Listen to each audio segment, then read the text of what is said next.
Sa Blessed Sunday. Ay, so medyo nag-makeup tayo ngayon. Wala lang, gusto ko lang din mag-makeup. Ma-enjoy lang ang buhay dyan. Materialistic world. Grabe yung iniinom ko at ang pampagrowth is kwan. Meron akong kinuhang capsule sa TikTok. Ayan ang nangyari sa ingron ko, oh. Kaya nilalagyan ko ng Betadine. Sa dalawang paa, yan, oh, nagpalinis ako. Kasi ako yung naglinis. Yung isang ingron nagnanana, tapos pinalinis ko. Parang halos lahat na. Yung ingron na yun, dry skin lang naman yun. Ewan ko ba, baka lumalapad yung kuko ko, kaya ganon. Sa kuko ata tumatakad. Matsangan. So, well, punta tayo sa pag-uusapan natin, which is ego and pride. Bakit? More elaboration, I mean, and bakit yun yung sabi kong punot dulo ng kasalanan, hindi yung pera. Example po, kung nag-away kayo ng kapatid, pamilya, or nanay, anak, nanay, tatay, or anak, ama, basta may nag-away. Tapos pataasan ng busis, di ba? Tapos palabasan ng anger and hatred. Lahat lumalabas yung kinakainisan mo sa yung kaaway, yung ka-argument. Lumalabas din ang pride and ego doon, di ba? So wala na pong pagpapakumbaba, wala nang forgiveness, angerness at hatred na lang ang meron hanggang mapunta ng mag-stop kayo pero di na kayo magpapansinan. Minsan forever nga yung mag-asawa. Dahil sa pride and ego. Kasi lahat ng desisyon natin may pride and ego. Yung kunwari sa pera. May isang business na malakas. Tapos itong magkakapatid na to, pati yung magulang, doon umaasa. Pero merong isang kapatid na magaling mag-manage na sinasabi nila. Oo, ginagawa niya lahat. Meron din akong narinig sa TikTok na ganito, siya yung nagmamanage. Lahat-lahat. Pero magagalitin yun, tapos nireklamo kasi inaway yung nanay. Tapos, laging nagagalit, tapos magsalita daw masakit. So, oo, ginagawa ng lahat ng taong yun dahil sa ayaw niyang mawala yung business kasi yun lang yung yung inaasahan. So, yung mga pamilya naman, intindihin siya. Ang kulang lang siguro sa atin is yung comfort na nasasabi nila. Yung validation ng comfort. Kasi kailangan din ng taong yun syempre kasi pagod siya. Hindi lang yung hingi tayo ng hingi. Pero may time na nag-away sila. Bigla tuloy may nakita kong dalawang mata at may bibig. May korting mukha talaga. Ayan o. What's ang, ayun o, dalawang mata, ilong, tapos yung baba, bibig. What's ang, yung imagination. Biglang lingon, what's ang, parang sa akin. Oh. Ayan, balik tayo. Yan, hirap talaga nating mag-manage ng pera at kasi bakit isang pamilya lang yung minsan kasi ang nagmamanage. Dapat tulong-tulong na sasabi nila. So kahit magbantay sa minamanage na yun, kahit hindi ikaw yung head, tulong mo kung anong itulong mo sa business, di ba?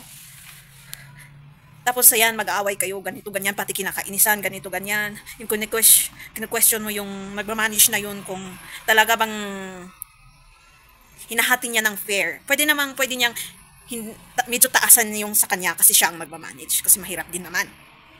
Tapos ang gagawin na lang is ibibigay niya yung ibang hati sa mga kahati niya. Mga business partner, ganun. Yun ang pinag-aawayan din. Yung imbis na iayos nila yun, mag-usap sila ng tama, umiral yung pride and ego. Yung itutuloy pa rin nila yung arguments, yung ipipilit nila sa argument. Kasi kahit sa relationship, di ba?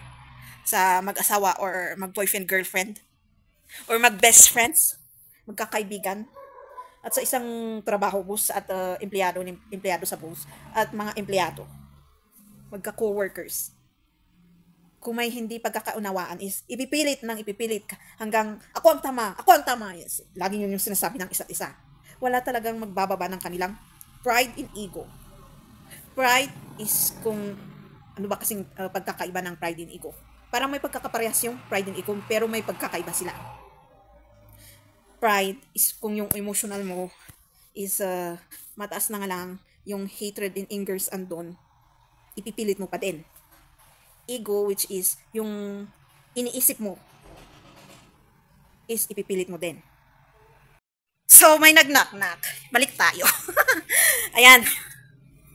Yung ano, alam nyo, may, yung nag-knock-knock or may nakita kasi akong tao na medyo, ano ng past. Okay naman na pala. Maganda talaga yung forgiveness na yan. Pero meron talaga pa rin yung boundaries and limitations. Basta, yun lang. Titignan mo lang siya at ganito. Wala na. Parang, yung trust, wala na kasi.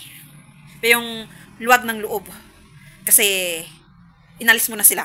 Pass is pass na sinasabi nila. Na finorgive mo na. Kasi, yun ang paraan para makamove on din tayo. Yan. Yung pride and ego na yan. Pag meron sa'yo, hindi ka makakamove on. Wala talaga mangyayari sa'yo. So, ayan, isang paraan na malalaman mo kung mataas din ang pride and ego mo. Yung nakikita mo yung kinakainisan mo or kinaaway mo noon or yung binubuli ka tapos hindi mo pa na-forgive. Lagi mong iniisip yung mga ginawa nila, ganito, ganyan. So, depende na lang sa kanila. Hindi natin yung trabaho.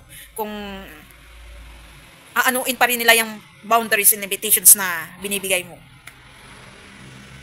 Yang, anong tawag doon? Parang, pupunta siya sa, nakalimutan ko kasi yung word na yun. Yang, boundaries and limitations is,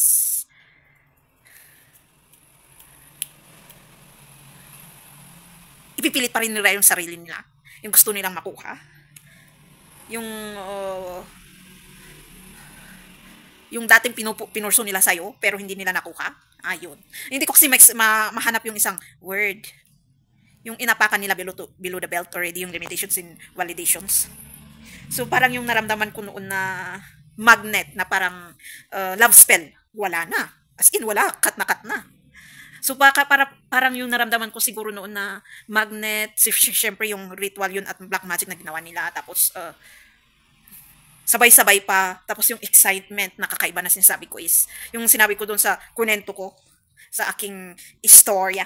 Pero English is, yung excitement na yan is yung excitement ng awakening, healing, enlightenment. Tapos, yung challenges. Yung test, tapos yung purpose para makuha mo yung purpose mo na yun. Kasi, masiyahin ako, sabihin ko, madali ako mag-move on. Pero spirituality, kahit anong gawin ko, nakakapagpasyal naman ako.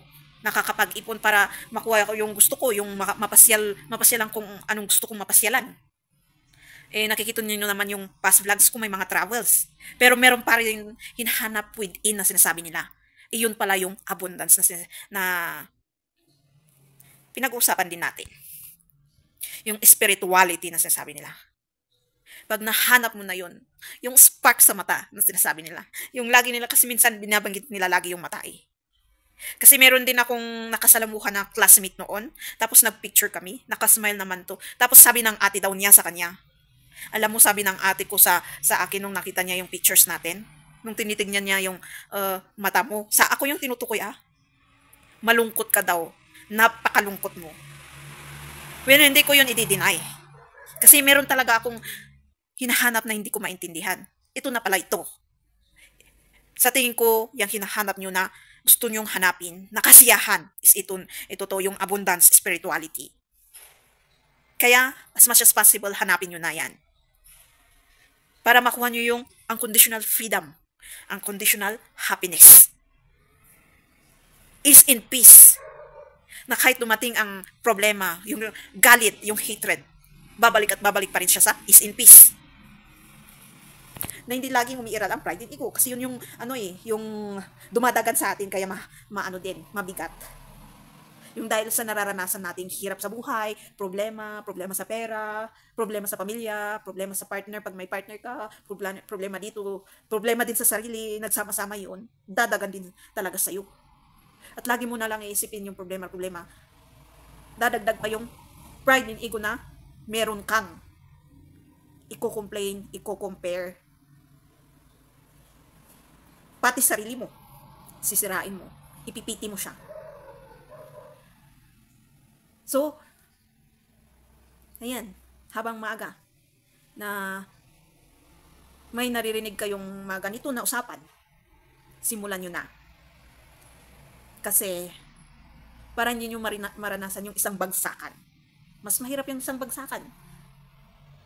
Hindi ko i-deny na ang naranasan ko din is isang bagsakan.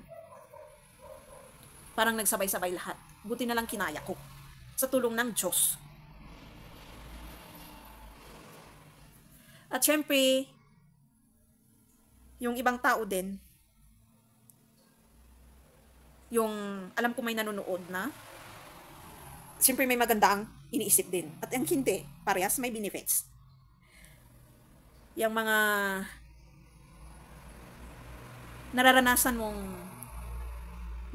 mo na nga to, tapos mararanasan mo pang i-shame kanila, yung i-persecute kanila. Lalong-lalo sa loob na pamilya. Sila ang pinakamahirap na kalaban sa iyong pride and ego sa damdamin. Kung lahat kayo toxic, talagang ipo-persecute kanila. Toxic na kayong lahat eh. Unhealed person kayong lahat sa loob ng bahay. At anong dahilan din nun? May benefits din pala talaga kung para ma-heal talaga yung anong dapat i-heal. So, be observant and vigilant pag gusto mong isperso yung spirituality tapos heal yung pains and traumas mo. Kasi habang hinihil mo yan, ma-observe mo na, alhay, oo nga pala no, baka pagtanda ko, magiging ganito ako. Kaya gusto kong ako ang mag-kakat. Parang curse din kasi yun. Original sins or yung mga traits na nakikita mo sa kanila na hindi maganda.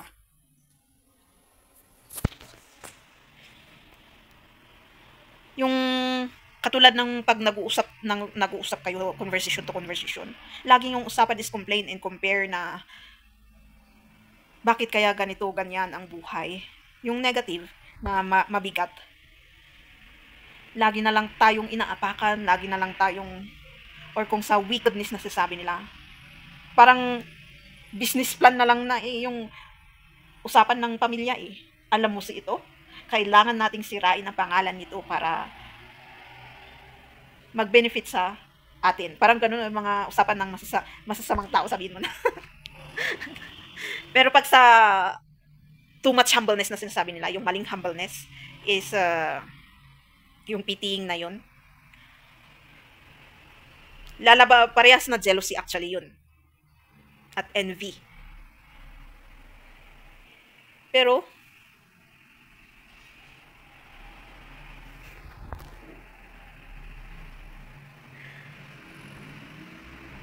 yung tuloy nawala ko eh. Pero ang pagkakaiba is yung sitwasyon. So, ayan ang pride and ego. Kung hindi natin maagang puperson na ihihil yan or gagawan ng paraan, mag-develop ng ating characteristic qualities, manners, attitudes is hanggang pagtanda natin, ugali na natin. Pinapahiya na rin kasi natin yung sarili natin sa kahit usapang ganun at pag-iisip. Kasi minsan pag nakikipag-conversation tayo, kasi at least yung usapan na yun sa loob ng pamilya, sumisira sila ng ibang tao or nagsisiraan sila. Pero paano kung magkikipag-usap ka sa labas? Ganun din sa mga kaibigan at sa iba. Unhealthy conversation na sinasabi nila. So parang Yung ego na rin yun, subalik tayo sa ego. Diba, sa pride, is sabi ko, is pag sa emotional, lalo niyang pinapalabas yung anger and hatred sa ego sa ugali.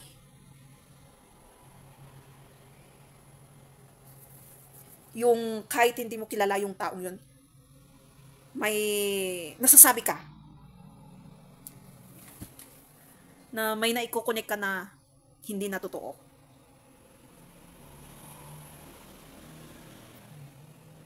So yun ang, yun pala ang naging tayo ngayon. Nagbibigay na tayo ng evil eye with one another. Kahit sarili nating pamilya, kaibigan, katrabaho, boss, kahit mayayaman, lahat na, kahit gobyerno, tukog gobyerno, lahat. So, idadagdag ko din is, sana naintindihan nyo ang pride and ego. So, idadagdag ko din yung kung paano natin malalaman na nag-work ang Holy Spirit sa atin. Kunwari, itong message na to is, nagsimba kasi kami. Happy Sunday. Tapos, ang naisip ko is, ano kayang next na topic ko? Tapos biglang pumasok ang pride and ego. Tapos may mga testimonial. Uy, nakakonect siya. Tapos lahat ng testimonial nila is about nag-aaway. Yung past daw na away parang nabalik, pero nag-forgive sila, nagbigayan sila ng forgiveness. Tapos, yung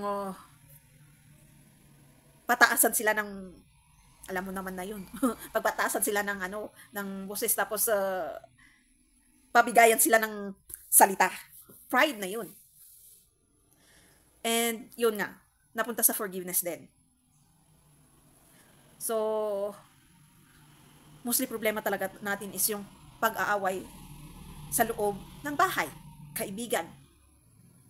Hindi lang about sa trust, pero mga simpleng bagay. Napakasimple pinag-aawayan natin. Kasi andyan ang pride and ego. Emotional at ugali natin. Na hindi natin makontrol.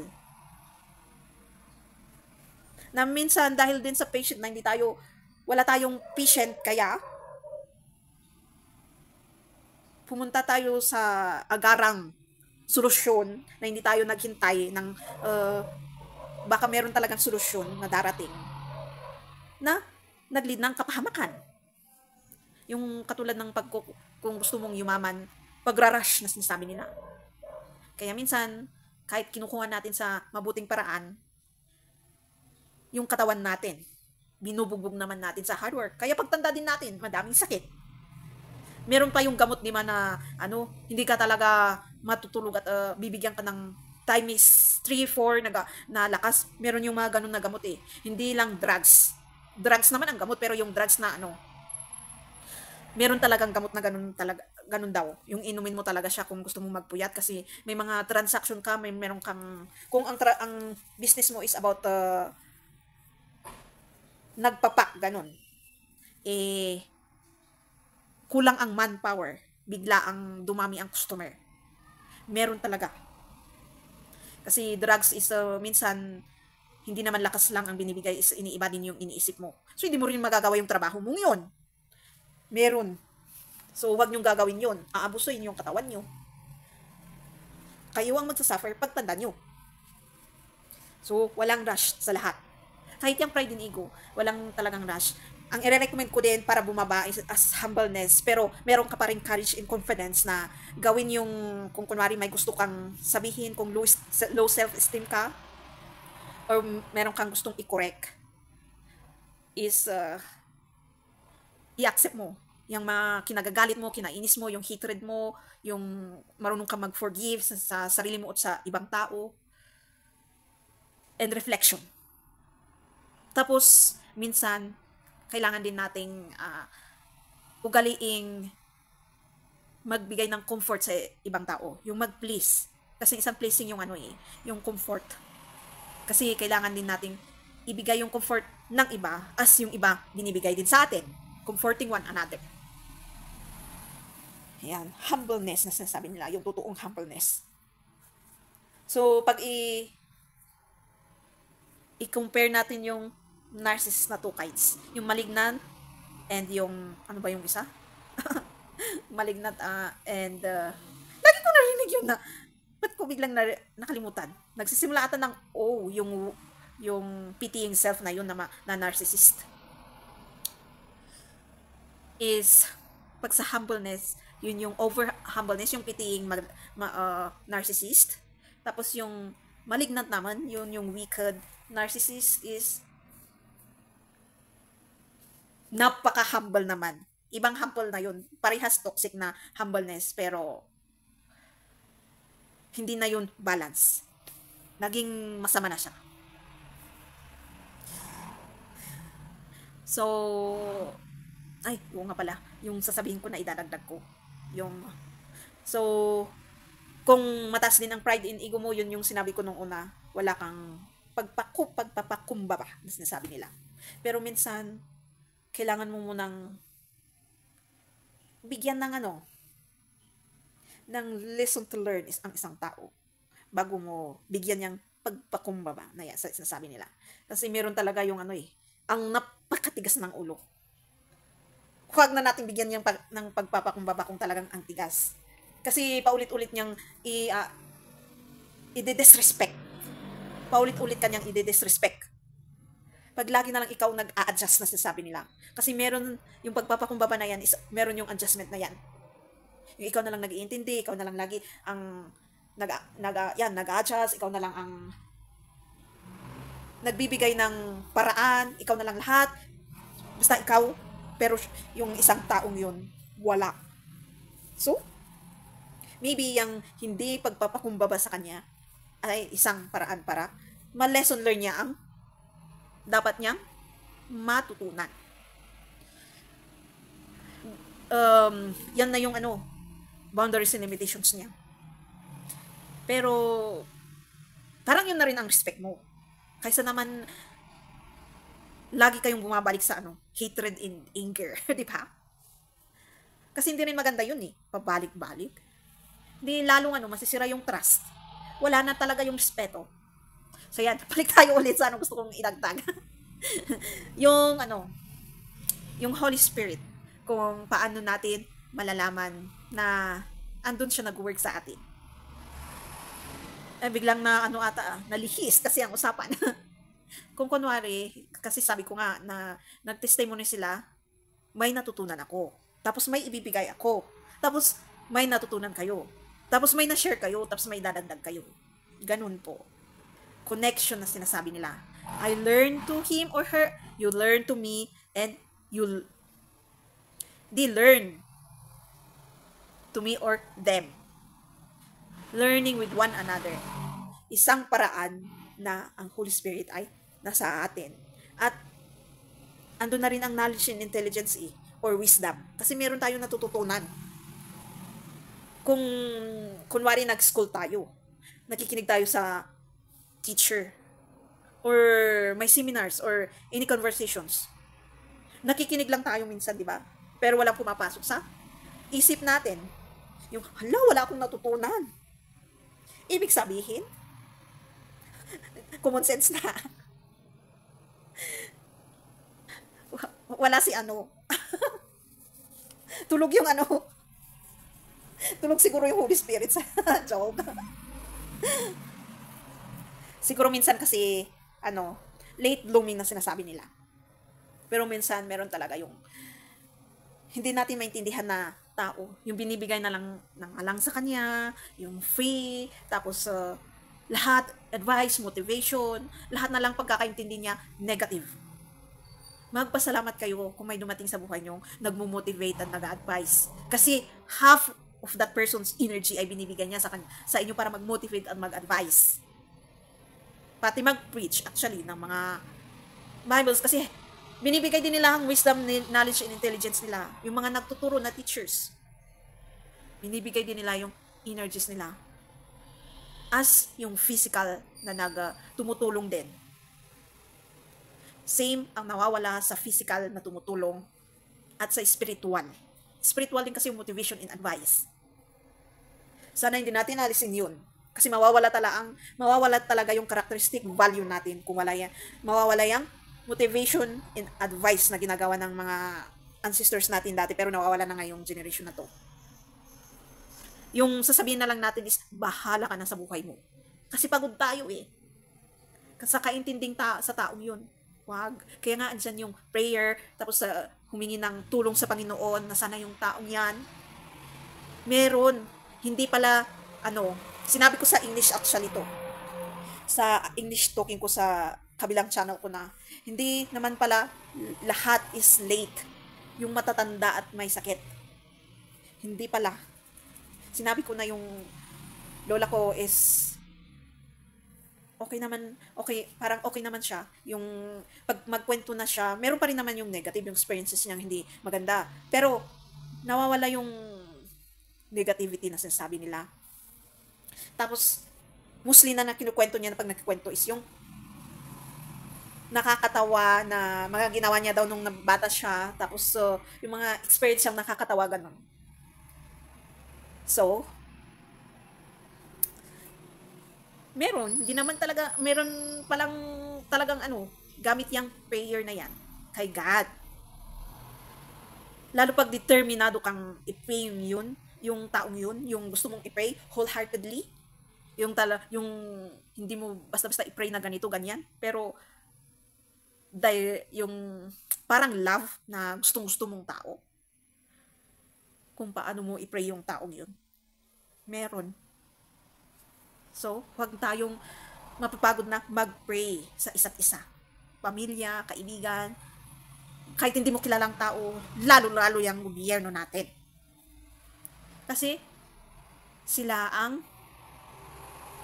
connection ng ibang lugar actually. Kasi pag hindi nila ginawa yung trabaho nila, sila ang dahilan kung bakit pumasok ang hindi maganda. Lalo pag yung mga drugs na yan na problema natin is sa ibang lugar talaga galing, di ba? Yan. Ipapasok nilang mga yan. Yang mga human trafficking, iaalaw nilang mga yan. Lahat. Kaya, i-pray natin na bumaba din ang pride and ego ng nakaano sa gobyerno. Mag-work ang Holy Spirit sa kanila. So yun ang isang natutunan ko na ganun pala yung mag-work ang Holy Spirit kasi hinahanap natin. Oo nga, alam natin dati, kasi may mga taong hindi talaga naniniwala na nasa sa atin na yung Holy Spirit. Kung naniniwala na sila ngayon, hindi pa rin natin alam kung paano mag-connect, kung saan natin hahanapin yung Holy Spirit na yan. Ganun, sa ating knowledge, connection, pagkakaintindi, at humbleness. Yang marunong ka ng ibabayang pride and ego mo. To humbleness. Tinutulungan ka niyang. Huwag laging inis, insecurities, jealousy, envy, lahat ng 7 sins, galit, hatred, yung unhealthy emotions, to manage it balancedly. Parang nababalance mo na siya. Yung binigyan ka din niya ng self-esteem, or courage and confidence to fight someone's prideful ego. Unhealthy prideful ego. Kasi bakit mo nilalabanan yung pride and ego? Kasi may pride and ego ka din. Na para makorek mo yung taong yun. Kasi umiiral sa pride and ego eh. Yung unhealthy pride ego na yan. Para maging healthy pride and ego. Kasi hindi talaga natin maalis yan yung pride and ego. So, baka talaga kailangan ding ma-retain kasi isang paraan din para mabalance yung emotional, tapos yung 7 sins, tapos understanding, lahat-lahat na. Pero meron din kasi yung na-fall tayo. Kaya naging unhealthy pride and ego. So, let's always pray na kahit minsan maliko tayo sa tamang daan, may paraan na babalik at babalik din tayo. So, I hope may natutunan kayong kababa na nitong video na to. So, kailangan din, pag nagpipreach din tayo, kailangan nating nang kausap na mag-open ng another message actually. Kasi, one, wisdom is not enough. Kasi kaya yung post ko sa ano, sa English talking ko, ay nagpapasalamat din ako sa kanila kasi dahil sa kanila may nadadagdag din akong knowledge doon. Kinukuha ko lang pero hindi ibig sabihin na ano yun eh.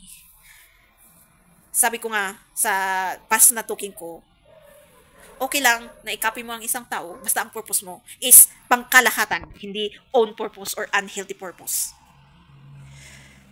Basta kasiyahan ng lahat. Para learning and lesson ng lahat. May matutunan tayong lahat. Yung kagalakan na sinasabi na kahit negative yan, kagalakan para matuto pa din. So, thank you for watching. Don't forget to subscribe, click the bell notification, comment, and share so the next videos.